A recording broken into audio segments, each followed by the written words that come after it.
Dictation start हो गई 3 second बाद।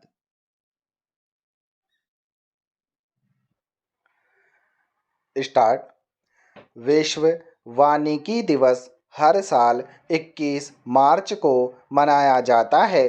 दुनिया भर के लोगों के बीच वनों का महत्व समझने, उनसे मिलने वाले लाभों के बारे में बताने और वन सुरक्षा, वन उत्पादन और वन विहार के बारे में लोगों को जानकारियाँ देने के लिए यह दिवस पिछले 41 वर्षों से मनाया जा रहा है। वानिकी दिवस मनाने का विचार सबसे पहले 1971 में यूरोपीय कृषि परिसंघ को 23वीं सामान्य सभा की बैठक में हुआ। तब से लेकर आज तक हर वर्ष 21 मार्च को विश्व वानिकी दिवस मनाया जाता रहा है। वन प्रागैतिहासिक काल से ही मानव जाति के लिए बहुत महत्वपूर्ण रहे हैं। वन का मतलब केवल पेड़ नहीं है, बल्कि यह एक संपूर्ण जटिल जीवंत समुदाय है। वन की छतरी के नीचे कई सारे पेड़ और जीव जंतु रहते हैं। वन भूमि बैक्टीरिया, कवक जैसे कई प्रकार के जीवों के घर हैं। ये जीव भूमि और वन में पोषक तत्वों के पुनर्चक्रण में महत्वपूर्ण भूमिका निभाते हैं। भारत सदियों से वन आस्था से जुड़ा हुआ है। भारतीय संस्कृति में वृक्षों को भी देवता माना गया है। हमारे प्राचीन ग्रंथकारों की धारणा थी कि संसार में ऐसी कोई वनस्पति नहीं है जो अपनी विशेषता न रखती हो, इसलिए हर एक वृक्ष वंदनीय है। हमारी वैदिक संस्कृति में पौधारोपण एवं वृक्ष संरक्षण की सुदीर्घ परंपरा रही है। पौधारोपण कब, कहाँ और कैसे किया जाए, इसके लाभ और वृक्ष काटे जाने से होने वाली हानियों का विस्तार पूर्वक वर्णन हमारे सभी धार्मिक ग्रंथों में मिलता है। प्रयाग का अक्षय वट, अवंतिका का सिद्ध वट, नासिक का पंचवट, गया का बौद्ध वृक्ष और वृंदावन का वंशी वट जैसे वृक्ष केंद्रित श्रद्धा केंद्रों की परंपरा अनेक शताब्दियों पुरानी है। वैदिक काल में प्रकृति के आराधक भारतीय मनीषी अपने अनुष्ठानों में वनस्पतियों को विशेष महत्व देते थे। वृक्षों की पूजा प्रकृति के प्रति आदर प्रकट करने का माध्यम है, जिसकी वजह से आज तक प्रकृति का संतुलन बना हुआ है। हमारे प्राचीन साहित्य में सभी ग्रंथों में वन सुरक्षा और वन संवर्धन पर जोर दिया गया है। हमारे ऋषि मुनियों ने वनों में हरियाली के बीच रहकर गंभीर चिंतन मनन कर अनेक ग्रंथों की निर्माण किया। वेदों से लेकर सभी प्राचीन ग्रंथों में वृक्ष महिमा में अनेक प्रसंग हैं जो आज भी हमें प्रेरणा देते हैं। वेदों और आरण्यक ग्रंथों में प्रकृति की महिमा का सर्वाधिक गुणगान है। उस काल में वृक्षों को लोक देवता की मान्यता दी गई थी।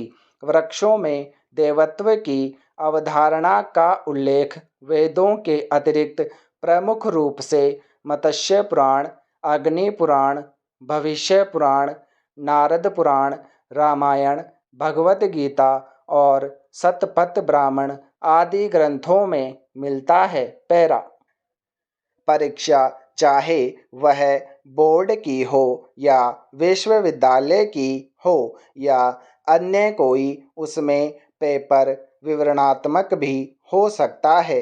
क्या आप ऐसे प्रश्न पत्रों को हल करने का योजना जानते हैं? यदि नहीं तो जान लें, तभी आपको नंबर मिल सकते हैं। किसी भी विस्तारात्मक प्रश्न को हल करने के पूर्व उसे 2 बार ठीक से पढ़ लेना चाहिए तथा उसके हिस्सों पर ध्यान देना चाहिए। जिस क्रम से प्रश्न के हिस्से हों उसी के क्रम से उसका उत्तर होना चाहिए। यदि शब्द सीमा का बंधन हो तो उसके आसपास ही अपने उत्तर को समेट लेना चाहिए। शब्दों को गिनने की आवश्यकता नहीं है, अंदाजा ही काफ़ी है। हाँ, इस बात का ध्यान अवश्य रखें कि कोई महत्वपूर्ण तथ्य छूट न जाए। यदि विवरणात्मक प्रश्न में कोई चित्र, डायग्राम आदि बनाना जरूरी हो तो उसे अवश्य बनाएं। इससे न केवल प्रश्न के उत्तर में पूर्णता आती है अपितु अच्छा प्रभाव भी पड़ता है। बेहतरीन होगा कि इसे पेंसिल से बनाएं। विवरणात्मक प्रश्न का अर्थ यह नहीं कि उसमें चाहे जो लिखें, संगत बातें ही लिखें। अनावश्यक या फालतू बातें लिखकर उत्तर को लंबा करने की कोई तुक नहीं है। जो पूछा गया है उसी का विस्तार से जवाब देना है, न कि अपने संपूर्ण ज्ञान को उड़ेलना है। यदि आप गैर जरूरी बातें लिखते हैं तो बुरा प्रभाव पड़ता है और आपको कम अंक मिलेंगे। वर्णनात्मक प्रश्न को बिंदुओं में लिखें तथा उसे रेखांकित भी करें ताकि मूल्यांकनकर्ता का ध्यान उन पर जाए। इससे उसे यह आभास हो जाएगा कि आपको सब कुछ आता है। ऐसे में आपको एक एक लाइन पढ़ने की ज़रूरत नहीं होगी। विवरणात्मक प्रकार के पेपर आप तभी हल कर सकते हैं जबकि आपने पाठ्यक्रम का पूरा अध्ययन किया हो तथा पुस्तकों से तैयारी की हो, न कि शॉर्टकट को अपनाया हो। यदि गाइड से पढ़ते हैं तो उसमें उत्तर इतना संक्षिप्त होता है कि आप उसका विस्तार नहीं कर सकते। आप जिस भी भाषा में उत्तर दें वह व्याकरण की दृष्टि से सही होनी चाहिए। हिंदी हो या अंग्रेजी, सामान्य भाषा का इस्तेमाल करें, न कि साहित्यिक या अत्यंत कठिन शब्दों का प्रयोग करेंगे तो परीक्षक को समझ में नहीं आएगा। तकनीकी शब्दों का इस्तेमाल वैसे ही करें जो प्रचलन में है। जहाँ तक संभव हो भाषा की शुद्धता पर ध्यान दें, अन्यथा परीक्षक को झुंझलाहट होगी।